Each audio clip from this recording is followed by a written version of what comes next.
சங்கீதம் 34.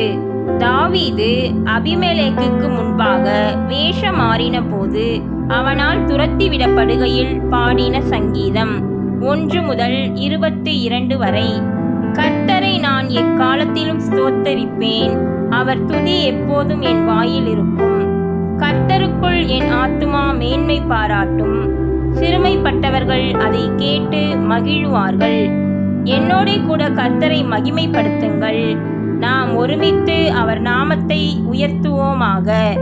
நான் கர்த்தரை தேடினேன், அவர் எனக்கு செவி கொடுத்து என்னுடைய எல்லா பயத்துக்கும் என்னை நீங்களாக்கி விட்டார். அவர்கள் அவரை நோக்கி பார்த்து பிரகாசம் அடைந்தார்கள், அவர்கள் முகங்கள் வெட்கப்படவில்லை. இந்த ஏழை கூப்பிட்டான், கர்த்தர் கேட்டு அவனை அவன் இடுக்கண்களுக்கெல்லாம் நீங்களாக்கி ரட்சித்தார்.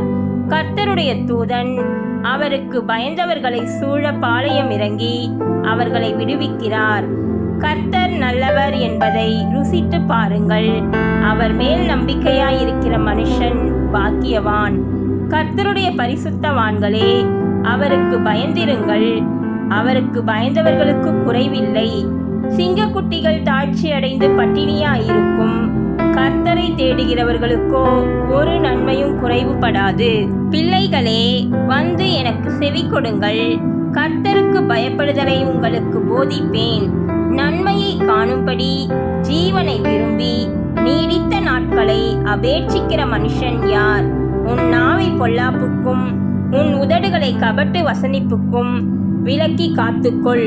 தீமையை விட்டு விலகி நன்மை செய், சமாதானத்தை தேடி அதை தொடர்ந்து கொள். கர்த்தருடைய கண்கள் நீதிமான்கள் மேல் நோக்கமாயிருக்கிறது, அவருடைய செவிகள் அவர்கள் கூப்பிடுதலுக்கு திறந்திருக்கிறது. தீமை செய்கிறவர்களுடைய பேரை பூமியில் இராமல் அற்றுப்போக பண்ண கர்த்தருடைய முகம் அவர்களுக்கு விரோதமாயிருக்கிறது. நீதிமான்கள் கூப்பிடும்போது கர்த்தர் கேட்டு அவர்களை அவர்களுடைய எல்லா உபத்திரவங்களுக்கும் நீங்களாக்கி விடுகிறார். நொறுங்குண்ட இருதயமுள்ளவர்களுக்கு கர்த்தர் சமீபமாயிருந்து நறுங்குண்ட ஆவியுள்ளவர்களை ரட்சிக்கிறார். நீதிமானுக்கு வரும் துன்பங்கள் அநேகமாயிருக்கும், கர்த்தர் அவைகள் எல்லாவற்றிலும் நின்று அவனை விடுவிப்பார். அவனுடைய எலும்புகளை எல்லாம் காப்பாற்றுகிறார், அவைகளில் ஒன்றும் முறிக்கப்படுவதில்லை. தீமை துன்மார்க்கனை கொல்லும், நீதிமானை பகைக்கிறவர்கள் குற்றவாளிகள் ஆவார்கள். கர்த்தர் தமது ஊழியக்காரரின் ஆத்துமாவை மீட்டு கொள்ளுகிறார், அவரை நம்புகிற ஒருவன் மேலும் குற்றஞ்சுமராது. கர்த்தர் தாமே நம்மை ஆசீர்வதிப்பாராக. ஆமேன்.